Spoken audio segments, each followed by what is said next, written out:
You really think this is over? Olivia's words cut through the courthouse like a spotlight, and I froze, gripping the edge of the wooden pew for a moment I wasn't sure I could hold. My name is Michael Carter. I'm 42, born and raised in Chicago, and for the last 20 years, I've spent every waking hour building my construction business from the ground up. The smell of sawdust and fresh concrete has followed me from empty lots to high-rise projects. Every client meeting, every contract signed, every late night in my office shaping a life I thought we shared. But today, as Olivia laughed while scanning the divorce papers, there was a weight in the air that made the polished floors of the courtroom feel like quicksand beneath my feet. I had worn my dark navy suit to blend in, to keep a low profile, but the confidence I carried for years had been replaced by an almost imperceptible calm, a quiet storm brewing just beneath the surface. The judge's gavel had not yet struck, and yet the room already felt electric, charged with unspoken tension. People whispered in low tones, glancing at us, wondering which of us would crack first. Olivia's smile was sharp, flawless, practiced, the kind that had once made my heart race, now a blade that cut through 15 years of shared history. I studied her for a second, noting the subtle tilt of her head, the way her hands held the pen lightly, as if she were performing a ritual rather than signing legal documents. She didn't notice me breathe, didn't see the silent acknowledgement that this day was different than she expected. I took a slow sip of water, letting the cool liquid settle my throat, feeling the faint tremor of adrenaline. My mind drifted briefly to the early mornings of pouring concrete under freezing wind, the late nights reviewing blueprints, the weekends spent fixing broken windows and leaky roofs while she attended charity galas and social mixers.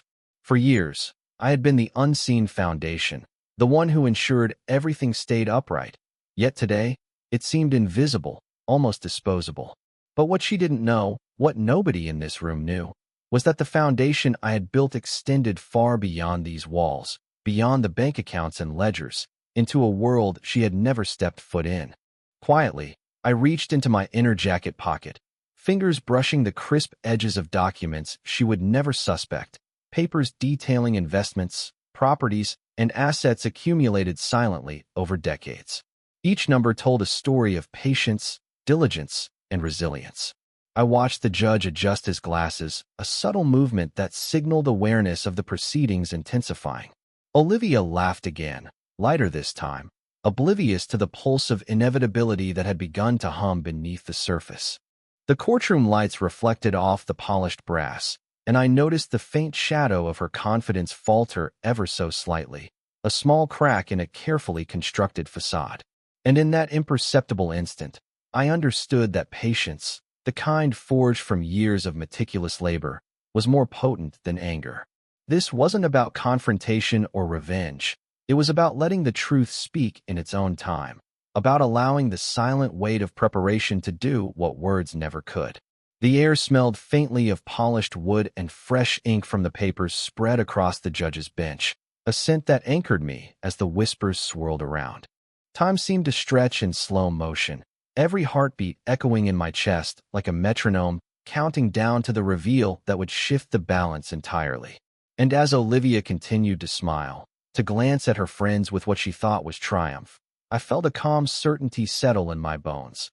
The laughter in the room would not last, and when the scales finally tipped, it would be with a force measured not by volume or theatrics, but by years of quiet diligence, the kind that shapes empires without anyone noticing until the moment the truth can no longer be ignored.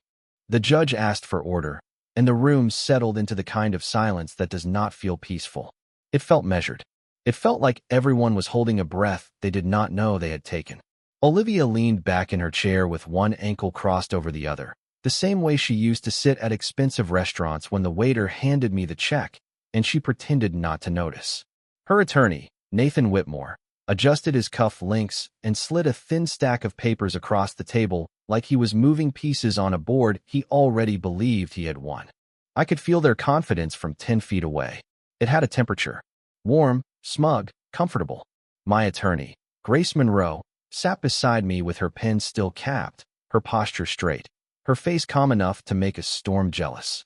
She had warned me not to react. Not when Olivia smiled. Not when Nathan exaggerated.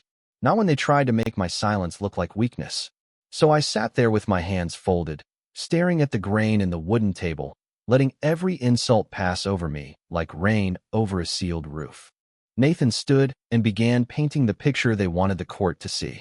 According to him, I was a hard-working but ordinary contractor, a man with a modest company, a few trucks, a suburban home, and some retirement accounts that should be divided fairly after years of marriage. Fairly. That word landed strange in my chest. Fairly had not been there when Olivia missed anniversary dinners because she had networking events. Fairly had not been there when she told our friends I was good with tools, as if that was the highest room in the house I could ever enter. Fairly had not been there when she began sleeping in the guest room and called it needing space, then began treating my life like something she was preparing to outgrow. But I did not say any of that. I watched the judge listen. I watched Olivia nod at the right moments. I watched Nathan speak about valuation reports that were old, incomplete, and built on assumptions so thin they could barely hold their own weight. Then he said the line that made Olivia smile again. He claimed I had hidden nothing significant, that the marriage estate was simple, that his client was ready to accept the numbers presented and move on with dignity. Dignity. The word nearly made Grace look at me, but she did not. She just uncapped her pen. That tiny click was the first sound in the room that felt real. My mind drifted back to the first year Olivia and I lived in a rented 2-bedroom apartment outside Naperville, where the furnace rattled every night like it was begging to retire. I was 27 then, driving a used pickup with a cracked dashboard and more hope than cash. Olivia had loved the idea of struggle back then, or maybe she had loved the story of it. She would sit at the kitchen table with takeout containers between us while I sketched job estimates on yellow legal pads. She used to say we were building something. I believed her because I wanted to. Men like me are trained to trust what we are working for. A house. A future. A woman who says she is proud of you when your boots leave dust by the door. So I worked.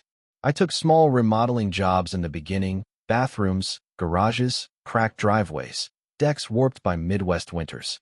I learned how to bid without begging and how to lose without quitting. I shook hands with homeowners who counted every dollar. I paid my crew before I paid myself. I missed sleep. I missed parties. I missed the easy years most people waste because I thought sacrifice was a language love could understand.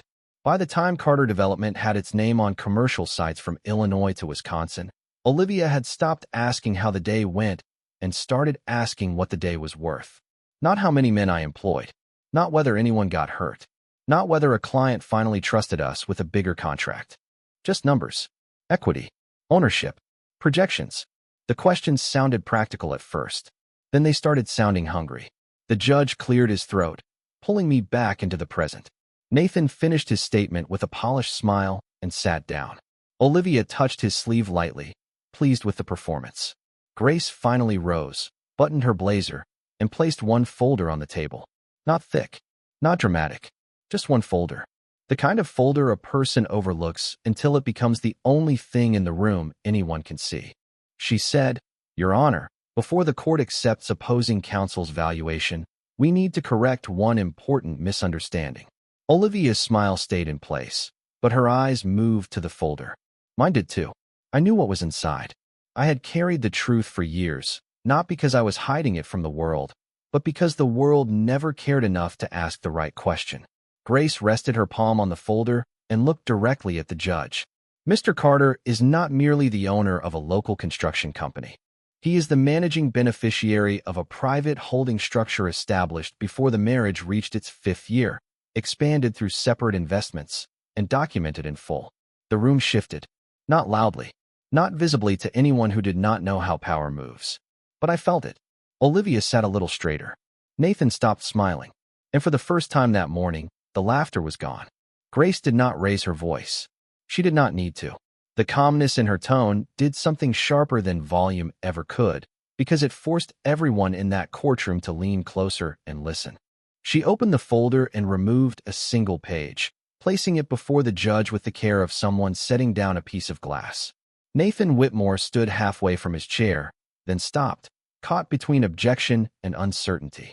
Olivia turned toward him, waiting for the smooth response she had paid for, but he was staring at the document like it had changed shape in front of him. I kept my eyes on the judge. His expression did not move much, but his hand paused over the paper. That pause told me everything.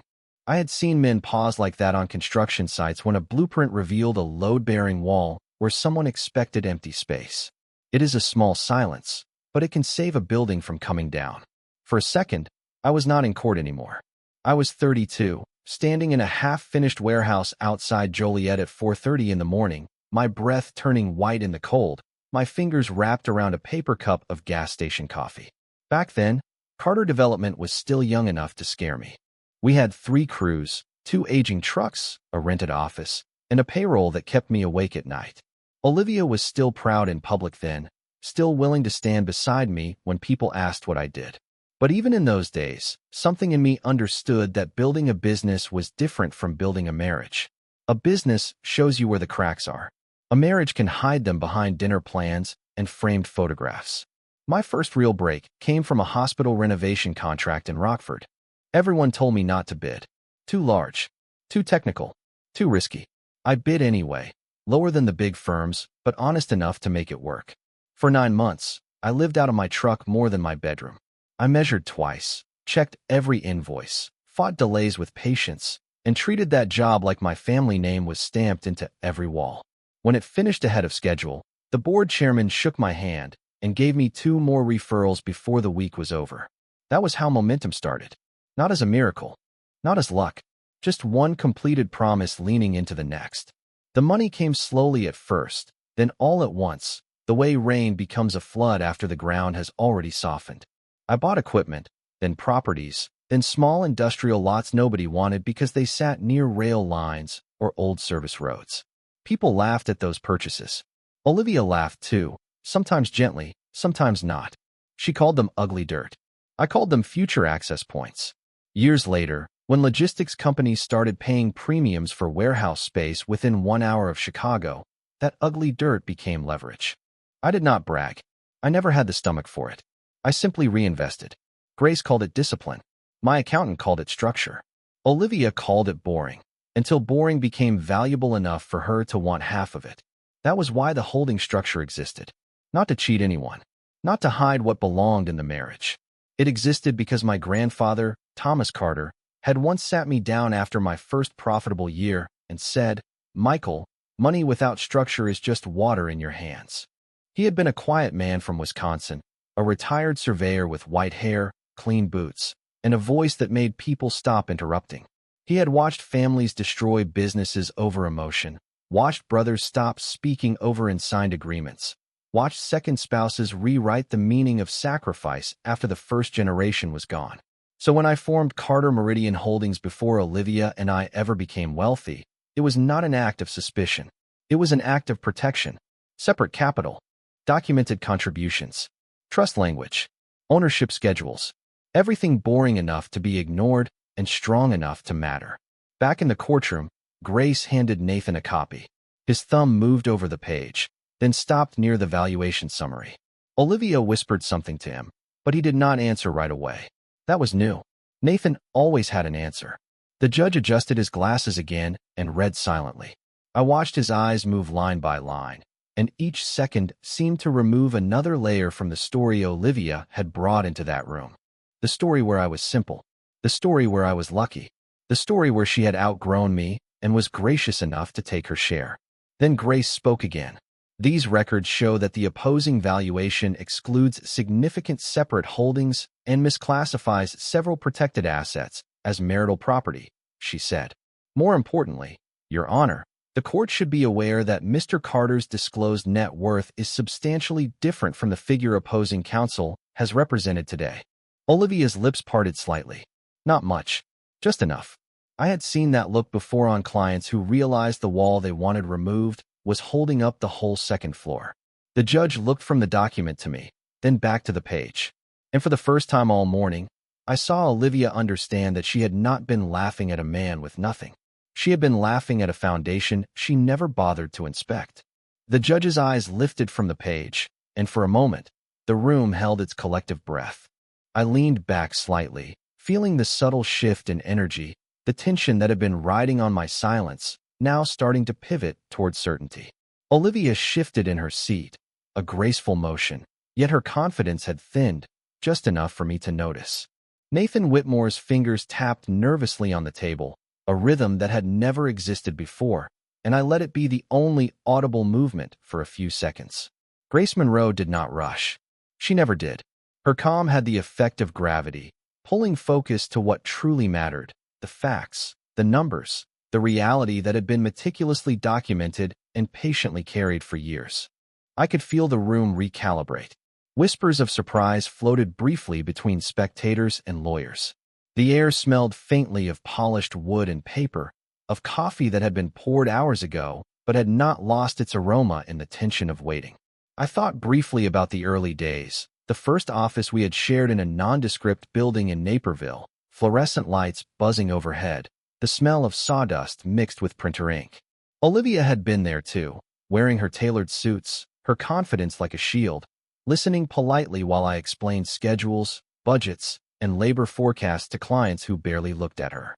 Back then, I had been proud of her attention to detail, of her analytical mind, yet I also remembered that pride came with moments where she measured everything against me, as if my achievements were always negotiable.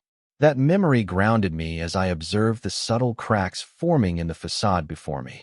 The judge picked up the folder and scanned a few lines silently, his hand pausing at each line as though weighing every word. Olivia's lips parted, but her smile faltered slightly. I remembered that smile from our anniversary dinners, the kind that had once made me feel invisible in the best way, like I could let my guard down completely. Now it seemed fragile, a thin veneer stretched over surprise and disbelief. Grace began to summarize again, her voice steady, deliberate, each word landing with the weight of a pendulum. She explained the assets that had been misclassified, the separate holdings that had been incorrectly presented, and the protective structures put in place years before that had never been challenged because no one had known they existed. My presence in the room was quiet. I did not gesture. I did not nod. I simply breathed, letting the truth move through the space, confident that the court, the judge, and those observing would feel the momentum shift without my intervention.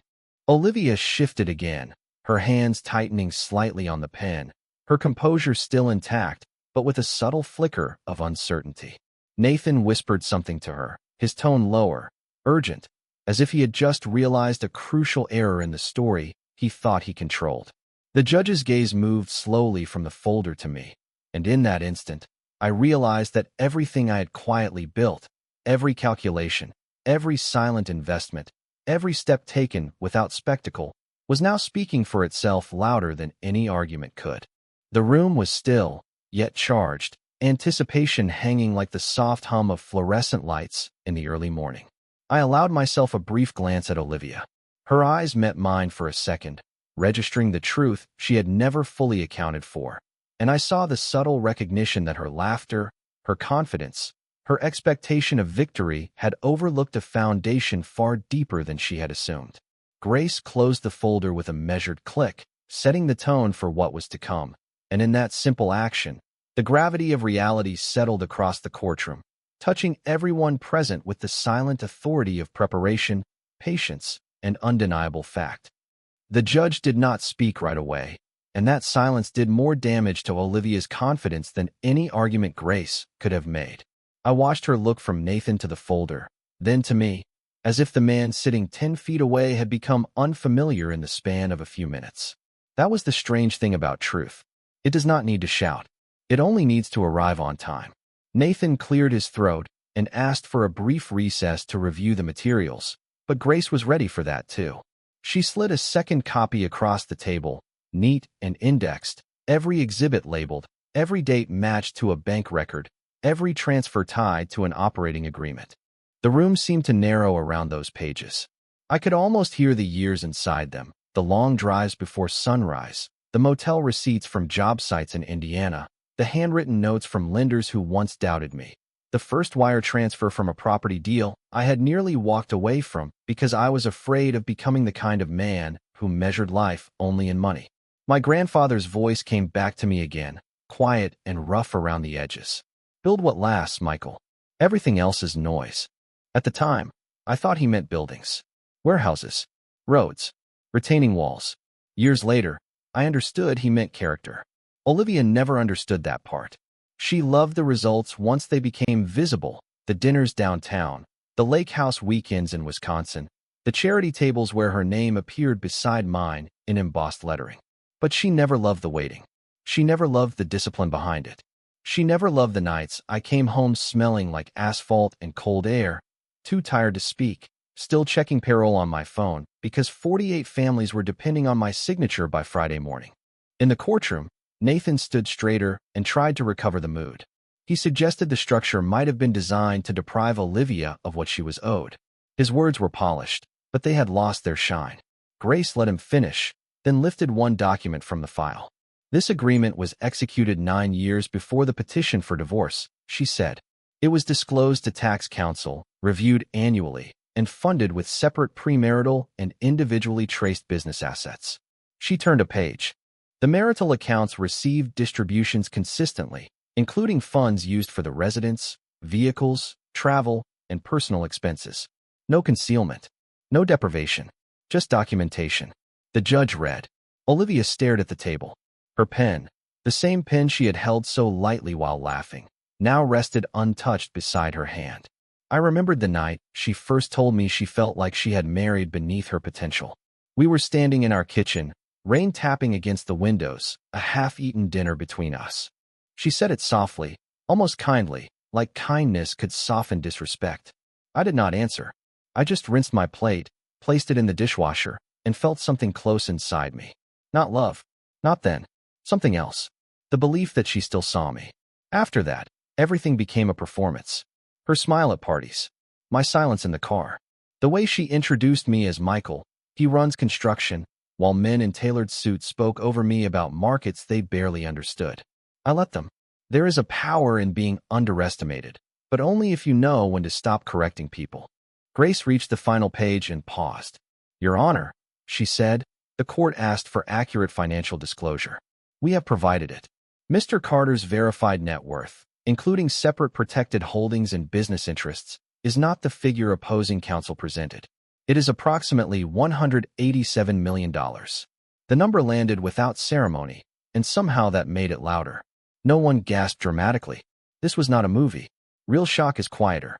It shows up in a hand freezing above a pen, in a lawyer blinking once too slowly, in a woman who had been smiling all morning suddenly forgetting what her face was supposed to do.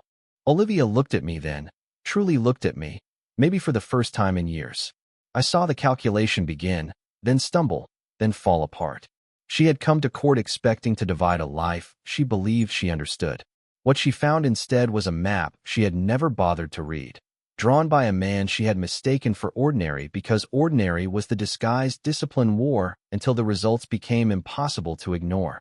For several seconds after Grace spoke the number, the courtroom seemed to forget how to breathe. The ceiling lights hummed above us, steady and indifferent, while every person at the tables adjusted to the size of what had just been revealed. $187 million was not just a number. It was years of discipline converted into evidence. It was the weight of every morning I left the house before sunrise while Olivia slept behind closed doors. It was every job I took when my body wanted rest, every contract I reviewed twice because a missed line could cost a crew their winter, every property I bought while people called me cautious, boring, too careful. Olivia's face had gone still, not pale exactly, but emptied of the confidence she had carried into the room like perfume. Nathan asked Grace to repeat the amount, though I could tell he had heard it perfectly. Sometimes people ask for repetition because they hope reality will come back smaller the second time.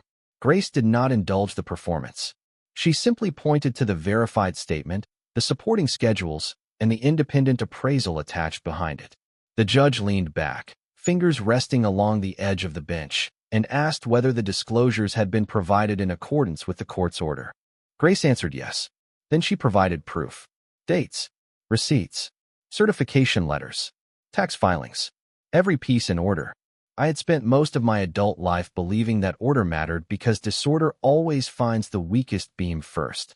That was true in buildings. It was true in business. It was true in marriage too, though I learned that last lesson slower than the others. Olivia turned toward me, and for the first time all morning, there was no performance in her eyes. No practiced boredom. No little smile meant to make me feel small. Just confusion, sharp and exposed. I knew what she was trying to understand. How had she lived beside me and not seen it?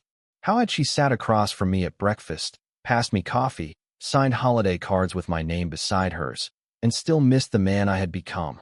The answer was simple, but not kind. She had stopped looking years ago.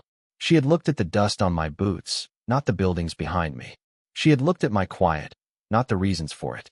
She had looked at my old pickup in the driveway and missed the fact that I owned the land beneath 3 warehouses 30 miles west of the city. I remembered the summer I bought the first one. It was a faded brick structure near Aurora, the roof patched, the loading dock cracked, the office smelling like old carpet and dust. Olivia refused to come see it. She said she had better things to do than tour abandoned boxes. I walked through that building alone with a flashlight and a notebook, listening to water drip somewhere in the back, seeing not what it was, but what it could become. 6 years later, a national distributor signed a 10-year lease that paid more every month than my father had earned in a year. I never told Olivia the full number. Not because I wanted to deceive her, but because by then every conversation about money felt less like sharing and more like inventory. Grace moved to the next exhibit, and the judge allowed it. Nathan objected softly, then withdrew when Grace cited the rule. His confidence was no longer warm. It had cooled into caution. Olivia whispered to him again, her voice tight enough that even from across the aisle I could hear the strain beneath it. He shook his head once, barely, and that small movement told her more than a speech could have. The strategy she walked in with was collapsing under the weight of records she had never known existed. Grace then addressed the affair without making it ugly, without turning the courtroom into a spectacle. She referenced the admitted conduct only as it related to credibility, timeline, and motive. No shame, no theatrics, just facts placed where they belonged. That restraint mattered to me. I did not want humiliation to become the center of the room. I had already lived enough of it. I only wanted the truth measured accurately. The judge made a note, and the scratch of his pen sounded louder than it should have. I watched Olivia hear it. That tiny sound seemed to move through her like a door closing somewhere far away. She had believed signing those papers would end me, that the courtroom would reduce my life to a few visible assets and a tired man in a navy suit. But the truth had a different shape. It had roots under the surface, legal language around its trunk, and years of patience in every branch. When Grace sat down, she gave me one brief glance, not a smile, not victory, just acknowledgement. We were not finished. Not yet. But the direction had changed. And Olivia knew it. The judge cleared his throat and glanced at the documents again, and I felt the tension bend, almost imperceptibly, toward resolution. Olivia shifted in her chair, her posture tight, a hand resting over the pen she had barely touched since Grace revealed the verified net worth. She looked at Nathan Whitmore with a questioning expression that sought reassurance, but he could not give her one. The numbers had spoken. The records were precise, chronological, and unyielding. I remembered the night I spent in Milwaukee reviewing property deeds with my accountant while rain pelted the windows, making the small office smell of damp carpet and ink. That night, I had traced every dollar of investment, every acquisition, every holding back to the moment I signed it, ensuring that it was legally distinct from marital assets.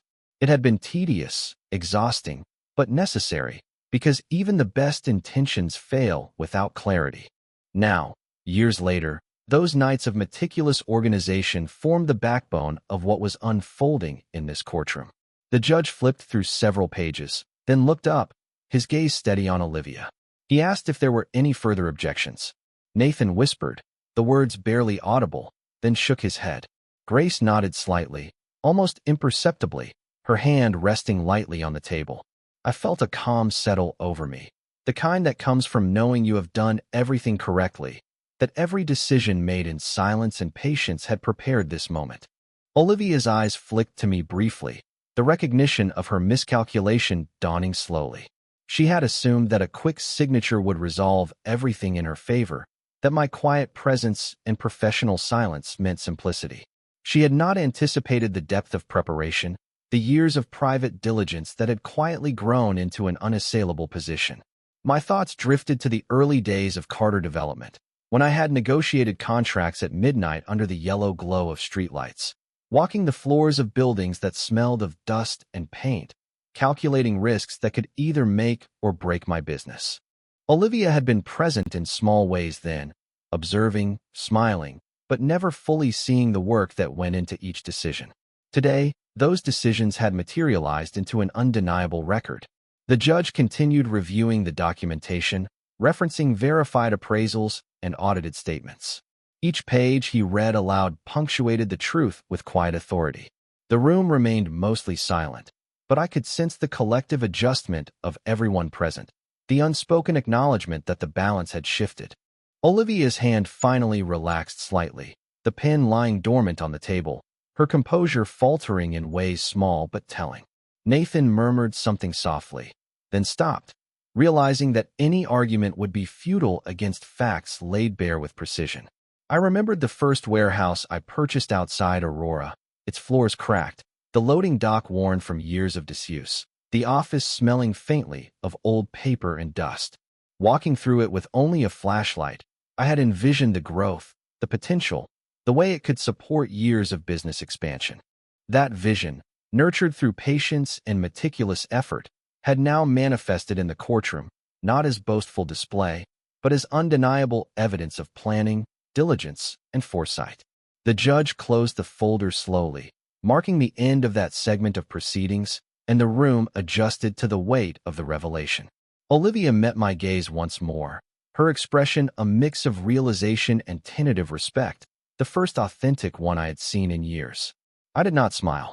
I only acknowledged the moment with a quiet nod, understanding that patience and precision often speak louder than anger, louder than confrontation, and certainly louder than assumptions. The courtroom, still and attentive, seemed to recognize that the story had shifted irrevocably, and that truth, measured and meticulously documented, could not be overlooked. The courtroom remained silent after the judge marked the records into the case, the subtle tension a living presence in the air. I felt it around me, a weight that was not mine alone, but one that belonged to everyone witnessing the careful orchestration of facts laid bare. Olivia sat still, the pen on the table untouched, her previous confidence now replaced by a quiet, uneasy calculation. She had believed she could navigate the divorce with her smile and her attorney's practiced arguments, but what faced her now was precision and patience measured over years. I remembered the nights in the early offices, where the light from a single lamp cast long shadows across ledgers and blueprints, each line a decision, each number a promise kept. Those nights had seemed endless then, and exhausting, but they had built something unshakable. The judge shifted in his chair, reviewing the final appendices that Grace handed forward. She did not speak quickly or dramatically. Her voice was calm, each sentence a measured statement. The records were complete, certified, fully traceable, and fully in compliance with the court's requests. The room seemed to breathe collectively with her words. Nathan Whitmore whispered to Olivia, but his words carried no weight anymore. The foundation of the argument had crumbled silently under the pressure of documented truth. I sat back slightly, watching as Olivia's gaze moved from folder to me, a flash of recognition passing briefly through her eyes. She realized that what she had underestimated for years was not charisma, not luck, not charm, but methodical preparation and consistency. Grace closed the folder slowly, a sound that resonated like a soft bell in the space, signaling the end of one chapter in the proceedings. I could feel a shift, almost imperceptible, as the judge's hand rested on his notes, acknowledging the factual clarity presented. Olivia's body language changed subtly. Her shoulders dropped slightly, the stiffness of performance giving way to awareness. I thought back to the first property I purchased outside Aurora, its cracked floors and faded brick exterior, and the careful planning that turned it into a profitable asset. The vision I had held for that space had been quiet, private, yet relentless, much like the diligence that led to this courtroom moment. Every decision, every calculated risk, every moment of patience that had once seemed mundane now resonated with impact, a quiet power felt by all. Olivia looked at the judge, then at the documents, then at me, understanding finally that the facade she had relied upon was only the surface. Beneath it lay a structure built to endure, resilient in silence, precise in execution, and undeniable in result. The whispers in the room died down. The judge adjusted his glasses, flipping through the final pages one last time, nodding slightly. Grace gave me the briefest of glances, an acknowledgement of strategy and patience, not triumph. Yet the energy in the room had shifted completely. Olivia's gaze lingered on me for a second longer, perhaps for the first time seeing what had always been there, a foundation she had ignored, a meticulous construction of years, a quiet authority now made visible. The courtroom held its attention, every observer aware that the balance had changed, the narrative no longer in favor of assumption or bravado, but in favor of measured, undeniable fact. I remained calm, letting the truth speak for itself, knowing that patience, diligence, and integrity had delivered more than any argument ever could, and that realization, silent yet profound, was what everyone in the room now felt. The judge finally spoke, and his voice carried the plain weight of authority, not anger, not sympathy, just the clean sound of a decision forming around facts. He acknowledged the corrected disclosures, the protected structure, the separate holdings, and the accuracy of the records Grace had placed before him. Nathan stood once more, but there was no strength left in his objection. It sounded procedural, almost tired, like a man trying to close a window after the storm had already passed. Olivia stared ahead, her hands folded now, the pen forgotten beside the papers she had once signed with so much confidence. I watched the last pieces of her certainty fall into place, not as victory for me, but as recognition for her. She had spent years believing quiet meant weak, believing modesty meant lack, believing a man who did not advertise his power must not have any. The judge ruled that the protected holdings would remain separate, that the marital estate would be divided according to the verified records, and that any further claims based on the outdated valuation would not stand without credible evidence. That was the sentence that changed the room.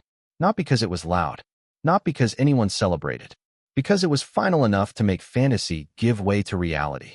Olivia closed her eyes for a second, and I felt no pleasure in it. That surprised me. For months, I had imagined this moment would feel like release, like the kind of satisfaction men talk about when justice finally catches up. But sitting there, hearing the law confirm what I already knew, I felt something quieter. Relief, maybe. Grief, too. 15 years do not vanish because a judge reads a number. A marriage does not stop echoing the moment the paperwork becomes clean. I remembered the apartment in Naperville, the rattling furnace, the takeout dinners, the way Olivia once looked at me like the future was something we could carry together. Somewhere along the road, she stopped seeing the man and started counting the value. Somewhere along that same road, I stopped begging to be seen and learned to stand without applause. When the hearing ended, chairs scraped softly against the floor. Grace packed her files with steady hands. Nathan spoke to Olivia in a low voice, but she barely nodded. As I stood, Olivia turned toward me. Her eyes were wet, but controlled. She said my name once, not sharply, not proudly, just quietly. Michael. For a second, the years stood between us like a hallway full of closed doors. I gave her the only thing I had left that was honest. A small nod. Then I walked away. Outside the courthouse, Chicago air hit my face, cool and bright, carrying the sound of traffic from several blocks over. The city kept moving. It always does. Cars rolled past. People crossed streets with coffee in hand. Somewhere, concrete was being poured, steel was being lifted, and men were showing up before sunrise to build something nobody would notice until it stood too tall to ignore. I stood on the courthouse steps for a long moment, breathing like a man who had finally set down a weight he had carried so long it had become part of his posture. My truck was parked at the curb, dark blue, practical, nothing flashy. I ran my hand along the door before getting in, and for the first time in years, I did not feel like I was leaving something behind. I felt like I was returning to myself. Money had never been the point. The point was that character leaves records too. In the way you keep promises. In the way you prepare when no one is watching. In the way you refuse to become cruel just because someone misjudged your quiet. So tell me, what would you have felt sitting in that courtroom, watching the truth arrive after years of being underestimated? Would you have stayed calm, or would the weight of it have broken your silence? If this story made you think about loyalty, pride, and the cost of being overlooked, stay with this channel, because some lessons only reveal themselves when the person everyone laughed at finally lets the truth speak.